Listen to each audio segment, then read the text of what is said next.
What's up, everyone? Welcome to the channel. I'm Harrison, and you are here for Tutorial Tuesday.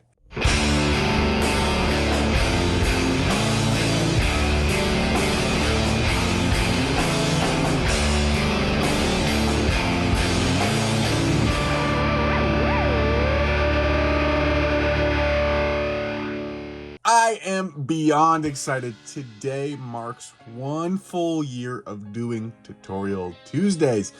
I cannot believe we've made it a full year. I am so excited to show you what we have in store today. This is so crazy to me. I was just starting to post tutorials and I didn't know how long it would go, how far it would go.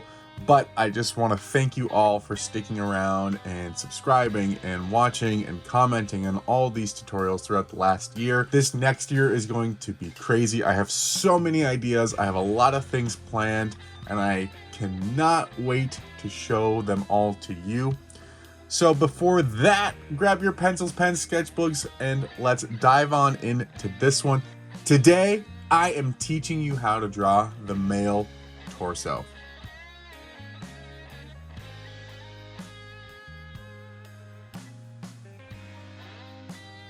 So on our page, we are going to start with some very simple shapes and work our way up to a final piece, as always.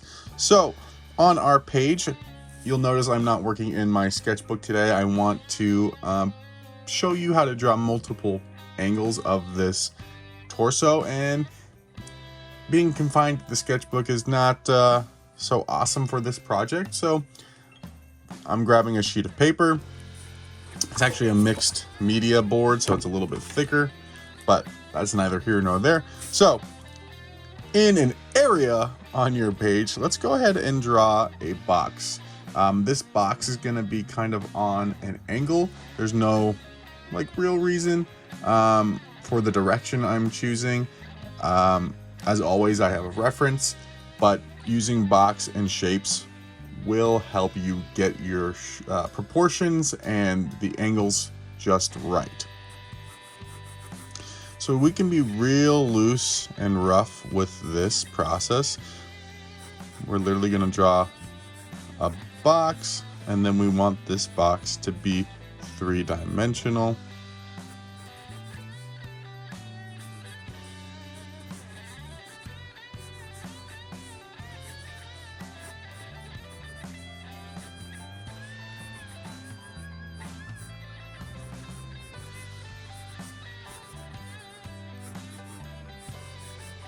And then we're going to divide it in half and then into quarters. Now this will be literally like the chest, the abdomen, and then the last piece we want to draw in is like the pelvis.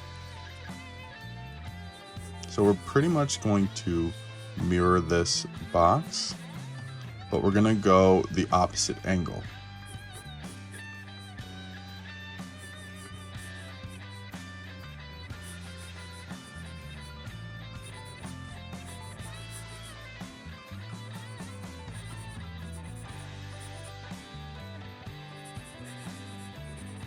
Now this doesn't have to be a super solid, anatomically, mathematically correct box. It's just to help get you the idea of what you're drawing. This is very, very basic. You don't always need to start with this if you don't want to. This is like the fundamentals of drawing any, proportion, any body, anything really. Using boxes, triangles, circles, things like that to help build upon the structure. Because now what we're going to do is start adding spheres and cylinders to things to help us plot and find different areas on the body. What we do know is that there is going to be a shoulder right here, so that will fit right with, I'm drawing too big, but right within this rectangle here. There's going to be another one roughly the same size. Part of it will be hidden behind that box. Now we're going to want to draw the same width, we're going to want to draw a cylinder for the bicep.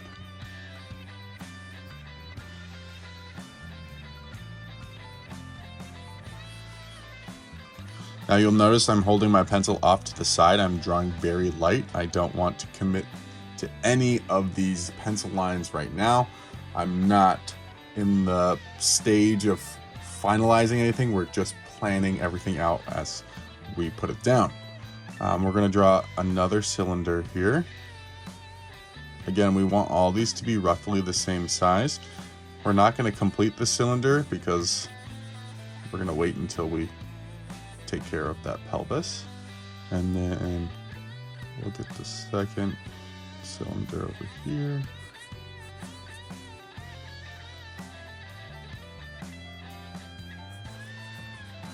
And then again, the other arm.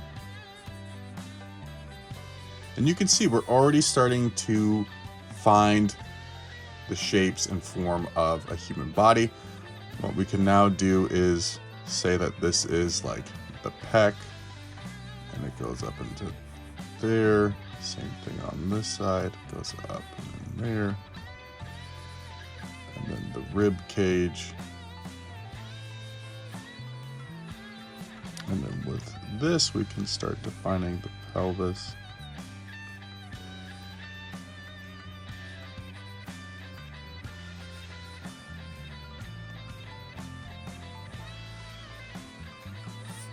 Just like so, and then the back of the ribs.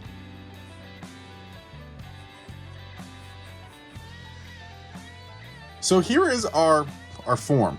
This is the building blocks to this torso. I'm gonna switch pencils, use my 6B. It's a darker, softer lead that I'm gonna use to really emphasize where we are with our shapes.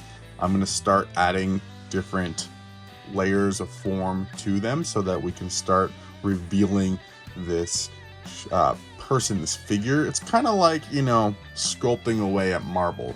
Not that I have sculpted away at marble, but you know, you're revealing the subject within. It's like what Michelangelo used to say when sculpting, like the character was always there. I'm just chipping away at it to reveal the sculpture, the person back there inside of the marble. And that's essentially what we're doing. We're forming and chipping away at this as we add certain shapes and things to it to reveal the form of this body. So starting on the left side, we know that this is the shoulder.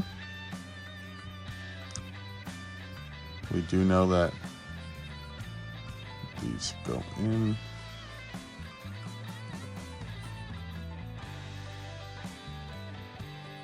You can use all of these different lines and things that we have drawn to help you define those muscles, especially if you know your muscle groups. These will also really help you be able to define certain shapes and know where to add certain muscles. As always, it's great to have reference photos up so that you can see exactly where you're plotting muscles. So that way you're not just guessing and saying, oh, I think the bicep should be here, or the trap, or the, you know, the muscles grouping should be where you think they should be. So it's always best to have some sort of a reference.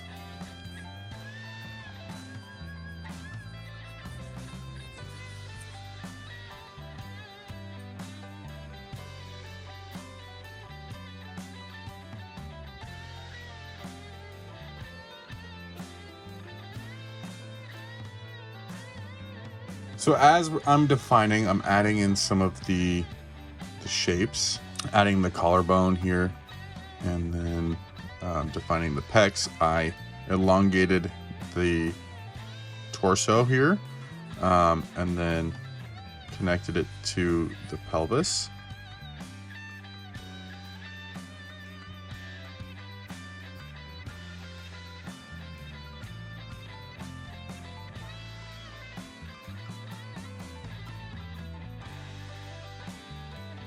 So another thing to know in the early stages of plotting out this figure is knowing the length of the torso and how far down you need to bring the pelvis. As we're building this, I can already tell that this is just far too low. The pelvis should not be sitting that low. So that means I made this upper box way too, just made it way too big.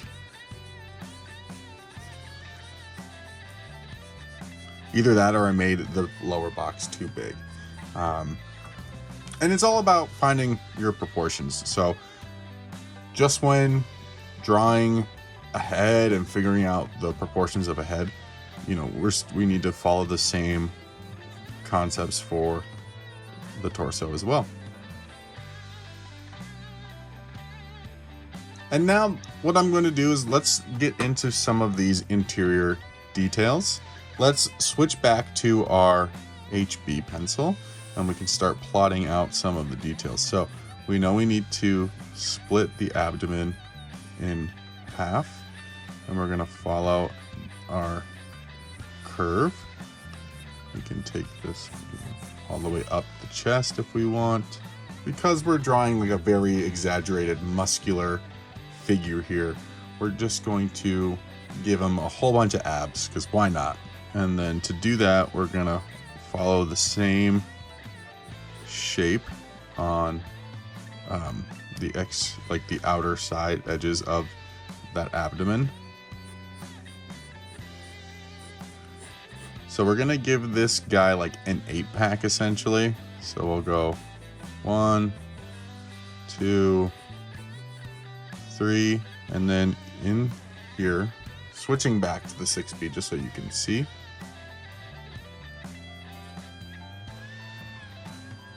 We'll start really defining some of these lines in here. And then this lower one where the belly button is, just like a line down. And you can add like where the rib cage would be.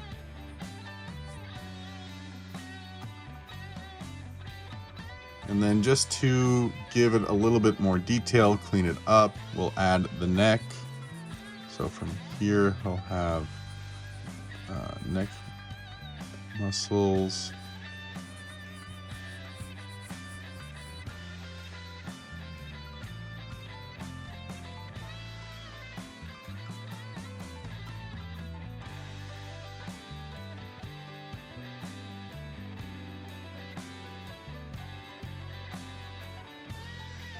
And then once you get to this stage, it's just a matter of cleaning up, figuring out what works, what doesn't work. I actually think that this arm is too long. Like the bicep just goes on a little too long and it makes it kind of look weird. Like it should honestly probably be about there. Yeah, that looks way better. And that's our first figure. Now I'm gonna jump over to a different pose just so you can see the difference in using the same concept, but from a different perspective. We are gonna draw the back side of the torso. So using the same concept of the box.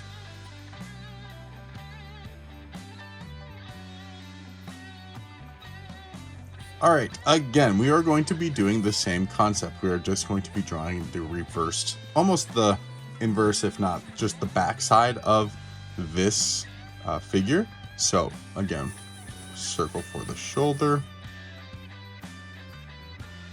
cylinder for the bicep, and another cylinder for the bicep. Now this is going to be like the rib cage. And then the neck is there. And because we're doing the back, so from the top of the neck, we're gonna draw the spine.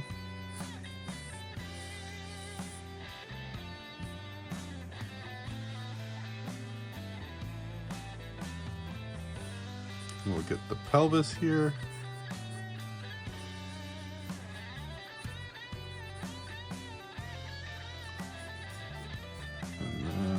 last bit we'll do is just add right there. Again, so you can see it, I'm going to switch to my 6B and we're going to start adding some different shapes or refining some of these different shapes. So here is our trap muscle,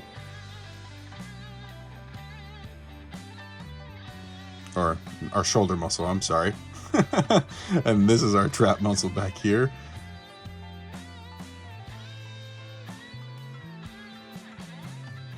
And then because of the angle, we will be able to see the pec. And we got our back and neck muscles. And with this back shoulder, it's going to be more crisp angles until you get to the very lower part of the back.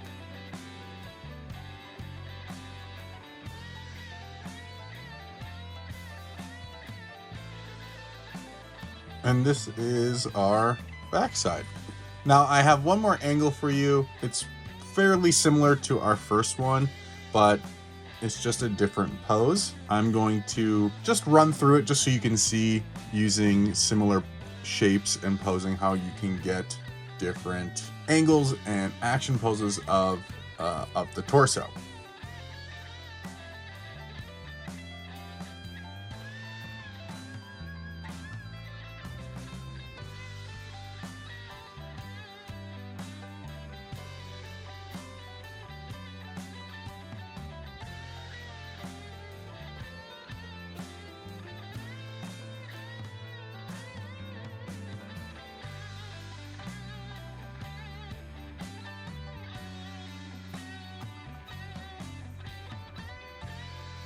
All right, and here are our 3 poses. I know I blew through this one really quick, but it is no different than the first 2. I just wanted to give you 2 that were very different. As you notice, if you change the angle of your initial boxes, it will help you identify the pose and the angle of your character. So to sum up this tutorial, the best piece of advice I can give you in creating a character in any pose is, when you're drawing your box, let's just draw any shape just to show you that it will work. So here's our box. This character is clearly facing out to the left.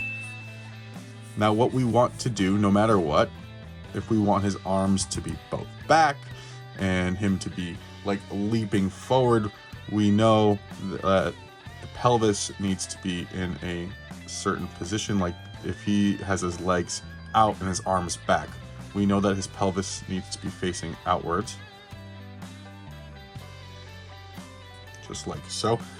So what we can do is use this as a guide. We know that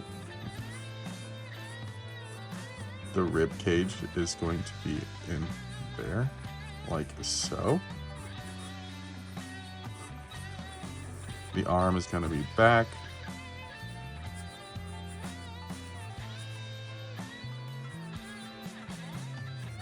And the same thing with this back arm. We won't see it, but you can get the idea that it will be there. Now, we know the shape of our pelvis. And if we want the legs forward, we know that that's how it needs to go. So you can build upon this.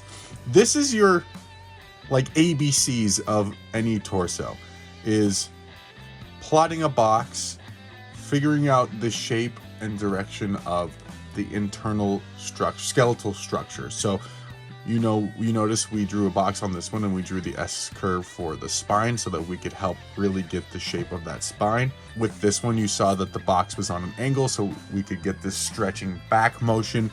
As long as you can get this fundamental of the box and knowing which direction the skeleton is going, then sky's the limit, especially if you have reference. What I would suggest doing is printing out a photo of a model preferably one that is muscular so you can see all the definition and which way the skin pulls and the muscles move. And with a Sharpie, draw over that picture. Create the boxes, create the circles, find the shapes, because once your brain can see that the bicep is made up of a circle and a cylinder, you're like, oh, I get it. And then you can start adding upon those things. That's like what I said with Michelangelo with the chisel. You sculpt it, you build upon, you take away certain things, you add shapes, and you refine them until you find the thing that is hidden behind that blob of a circle or a cylinder. And it's just really the fundamentals to anything. And that is just how you can get a great looking torso. Now, last thing I'm gonna do, I don't really think it's necessary, but I'll just go through really quick and just ink these just so you can see all of the final work that we've put into it. I'm not gonna do anything fancy. I'm just going to use my 0.8 fine liner, and then we'll wrap it up.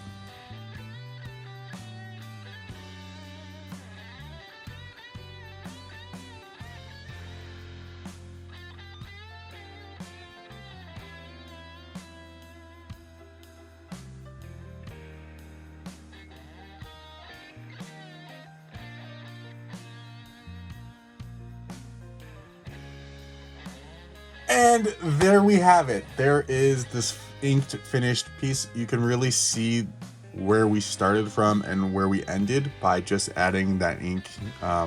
We really can see all of that hard work with the shapes and the circles and the cylinders, how that all came to define these poses. I love this method. It is so easy once you get the hang of it. It really helps you create really nice, well-rounded forms and figures. I would highly suggest doing this at least when starting out learning how to draw figures. You rarely will land the proportions of a figure when you're just winging it and going off of memory. Using techniques like this will really help you hone in just the proportions of the human body. And then once you have that, sky's the limit. You can, make all sorts of different characters and the shapes and sizes you want, just like Irichido Oda from One Piece with all of his wacky different characters with multiple joints and limbs and things like that. But once you understand the fundamentals of the figure, then you can start making those like crazy wild jumps into the uncanny, because you understand the mechanics of how figures operate. I really hope you enjoyed today's lesson. I sure did. If you did, please give this video a thumbs up. If you haven't already, please consider subscribing. And then once you do, hit that bell notification so you know when I upload the next Tutorial Tuesday. I cannot believe it's been a year. I want to thank you so much for joining me on this amazing, fun-filled year of tutorials. If you've been around for the entire year, or if you're brand new to the channel, please tag me in any of the tutorials that you've been following along with, because I would love to see the progress and the work that you're making. You can also follow me on social media as well, see the other tips and tricks and things that I am uploading frequently. Thank you again so much for joining me. I cannot thank you enough. This has been such a fun year. This next year, 2026, has so much in store, from tutorials such as torsos and other characters, and just a whole different bunch of drawing videos and other creative videos are coming out. I have a lot of big plans for this channel. I hope you stick around and subscribe to see them all come out. It's going to be so much fun. I'm not just saying that. I truly believe that these videos are going to be some great ones. So stick around. Thanks for watching. As always, remember to keep practicing. Always draw, never give up. I will see you right back here next week in the new year for another Tutorial Tuesday. Bye, guys.